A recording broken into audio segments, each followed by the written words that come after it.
नमस्कार, स्वागत है आपका यूथ एग्रीकल्चर के एक और नए वीडियो में। मधुमक्खी पालन दोस्तों एक रोज़गार सृजन करने का बहुत ही बढ़िया माध्यम बन चुका है भारतवर्ष में। लेकिन ये मधुमक्खी पालन होती कैसे है, इसके लिए क्या प्रोसेस होता है और इसमें क्या परेशानियों का सामना करना पड़ता है जो लोग मधुमक्खी पालन करते हैं। साथ ही जो इसका रेट है वो इनको वाजिब मिल पाता है कि नहीं, रेट में भी काफ़ी सारे बिचौलियों की वजह से इनको थोड़ी बहुत परेशानियों का सामना करना पड़ता है। तो ये तो सब किसी को दिखता है कि मधुमक्खी पालन में बहुत बेनिफिट है, लेकिन ये किसी को नहीं दिखता कि हाँ मधुमक्खी पालन में परेशानियाँ कितनी है, कठिनाइयाँ कितनी होती है और क्या उनको वाजिब रेट उसका मिल पाता है कि नहीं। तो हमारे साथ है कुछ हमारे भाई बंधु मुजफ्फरपुर से आए हुए हैं, गोपालगंज की धरती है ये, यहाँ पर ये करते हैं मधुमक्खी पालन। इनसे जानने की कोशिश करेंगे कि मधुमक्खी पालन आखिर होती कैसे है, ये कौन सी मधुमक्खी की वैरायटी भी कई सारियाँ होती है, तो मधुमक्खी की ये कौन सी वैरायटी है और इसके लिए इन्हें कितनी मेहनत करनी पड़ती है। सबसे पहले आप अपना एक छोटा सा परिचय दे दीजिए। मेरा नाम विजय कुमार है। आप लोग ये कितने दिनों से करते हैं मधुमक्खी पालन? यही लमसम 10 साल से करते हैं। ये मधुमक्खी की कौन सी वैरायटी है? ये अटेनियन मक्खी है। एटेनियन, इटालियन या एटेनियन? अटेनियन। एटेनियन। तो इसके बारे में काफ़ी सारे लोग कहते हैं कि इसको कोई चोरी करके लाया था या फिर सोनिया गांधी को दहेज में मिला था। ये आप लोगों को क्या बताया गया इसके बारे में? हम लोग का बताए थे, जिस पे काम करते थे वो बताए थे। अच्छा, क्या कि इसको कहाँ से लाया गया था? सोनिया गांधी को दहेज में मिला था? यही इटली से आया था। इटली से आया था। कहा जाता है कि मधुमक्खी के इस ब्रीड को इटली से भारत लाया गया था। कुछ लोग कहते हैं कि उसे चोरी करके लाया गया, वहीं कुछ लोग कहते हैं कि सोनिया गांधी को ये दहेज स्वरूप मिला था। चाहे जो भी हो, उसका भारत में काफ़ी अच्छे तरीके से सदुपयोग हो रहा है। और ये जो डिब्बे रखे हुए हैं, इन एक खाली डब्बों की कीमत 1000 रुपये पड़ती है बिना मधुमक्खी की। फिर उसमें आपको मधुमक्खी के खर्च को भी वहन करना पड़ता है। और अगर आप चाहते हैं मधु पालन करना, मधुमक्खी पालन करना, हनी उत्पादन करना, तो ब्लॉक में उसकी बाज़ाब्ते ट्रेनिंग करवाई जाती है। आप ट्रेनिंग कर सकते हैं। ये मशीन जो आप देख रहे हैं, इस मशीन में ही हनी को निकाला जाता है।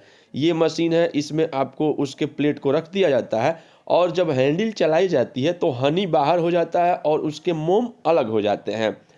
आप अगर इसकी ये मधुमक्खी पालन करना चाहते हैं तो आप अपने ब्लॉक में उसका आवेदन दे सकते हैं। उसके लिए सरकार ने ट्रेनिंग की व्यवस्था की हुई है और ट्रेनिंग करने के पश्चात आप इसको अपने बाग बगीचों में लगा सकते हैं।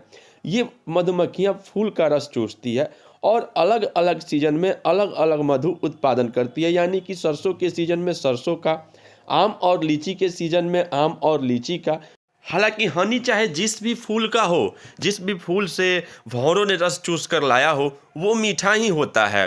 और ख़ास बात ये होती है कि जिस फूल पे ये मधु बैठते हैं, जिसका रस ये चूसते हैं, उसकी पैदावार और बढ़ जाती है, उस फसल की पैदावार और बढ़ जाती है। जैसे कि अगर सरसों पे ये बैठेंगे तो सरसों की पैदावार बढ़ जाएगी, आम के मंजर पे बैठेंगे तो आम का पैदावार बढ़ जाता है, ऐसा माना जाता है। इसलिए किसान इसको बड़े ही चाव से अपने खेतों में रखने भी देते हैं। इसके लिए कोई मनाही नहीं करते, इसके लिए इन्हें कोई रोक टोक नहीं होती।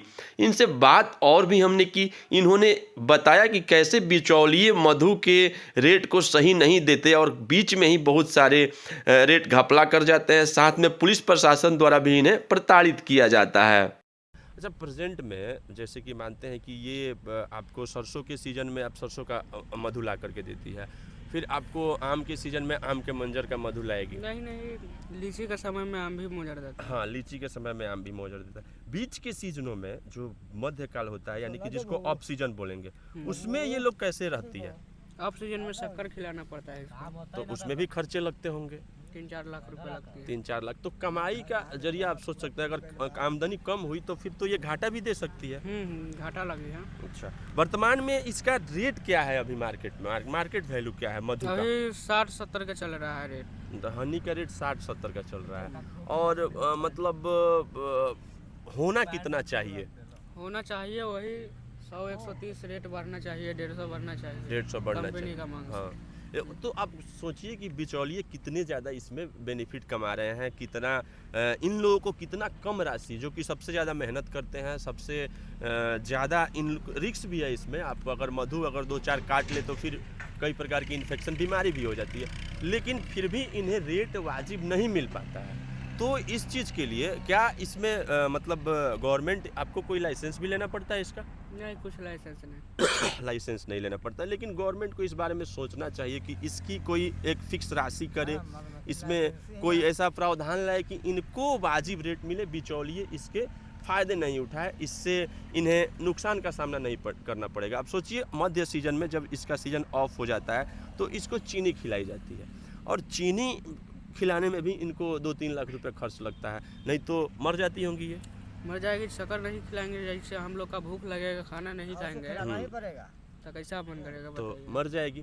इसलिए रेट वाजिब मिलना, किसी भी चीज़ का अगर रेट सही नहीं मिलता है तो वो फिर बिजनेस करना ही बेकार है।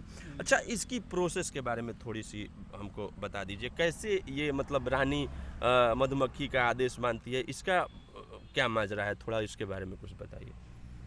क्या वही ऊपर जाके संबंध बनाती है। अच्छा, 50 फीट ऊपर जाके। हाँ, 50 फीट ऊपर जा करके रानी मधुमक्खी। राजा मर जाता है। अच्छा, जब रानी मधुमक्खी संबंध बनाती है तो राजा मर जाता है। अच्छा, और रानी एक बार में कितने बच्चे पैदा करती है रानी मधुमक्खी?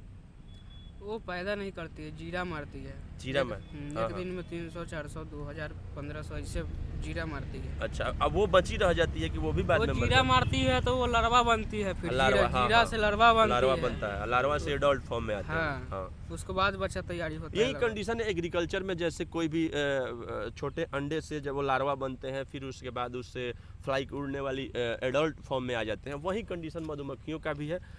वो जीरा से फिर लार्वा, और उससे वो आगे बढ़ते जाते हैं, फिर मधुमक्खी फॉर्म में वो आ जाते हैं। फिर ये सिर्फ रानी मधुमक्खी का आदेश का पालन करती है। ये प्रकृति की अजीब विडंबना है कि रानी मधुमक्खी के आदेश पे ये कई किलोमीटर, कई कोसों दूर से भी खींचे हुई चली आती है, उनके आदेश का पालन करती है, और तब जा कर के हनी तैयार होता है। खैर, हनी काफ़ी पौष्टिक चीज़ है, हनी का सेवन सबको करना भी चाहिए, लेकिन इनका वाजिब रेट भी मिलना चाहिए। जो हम लोग हनी 600-700 रुपये मार्केट से जा कर के और ख़रीद के लाते हैं, गारंटी नहीं होता है कि वो शुद्ध है कि नहीं है, और इनको ये शुद्ध हनी बेचते हुए भी और फिर भी इनको सही रेट नहीं मिल पाता है। अच्छा, ये गारंटी होता है कि अभी सरसों का सीजन है तो ये सरसों की ही हनी लेकर के आएगी, सरसों के लाएगी।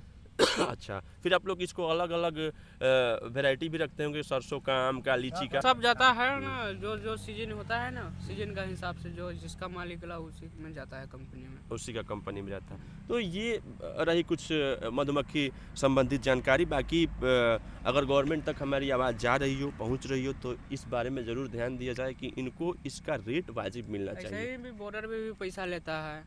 हाँ, 1000-1500 लेता है तब पास होने देता है पुलिस वाले। अच्छा, मतलब वो किस लिए? बॉर्डर पे अगर पुलिस पैसा लेता है तो वो किस लिए लेता है? आप लोग उसका विरोध नहीं करते हो? अब गाड़ी जाना ही नहीं देता है बिना पैसा के।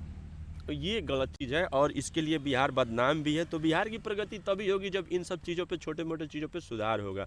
ये लोग इतना पैसा कहाँ से लाएंगे? अगर थोड़ा बहुत कमा भी रहे हैं तो फिर पुलिस को घूस दो, उसके बाद से इनको रेट भी वाजिब नहीं मिले। ये सब चीज़, इस पे गवर्नमेंट को ध्यान देना होगा, और देना भी चाहिए। आप लोग उसका वीडियो रिकॉर्डिंग करके काहे नहीं डालते हो? अब सामने में कैसे कर लेंगे रिकॉर्डिंग? हाँ, लेकिन खैर ये बात अब उजागर भी हो चुकी है, और हो सकता है कि अगली बार से आप लोगों को परेशानी का सामना नहीं करना पड़े। आप लोग इस बिज़नेस में फले फूले, और भी ज़्यादा कमाएं, और भी बढ़िया इनकम करें।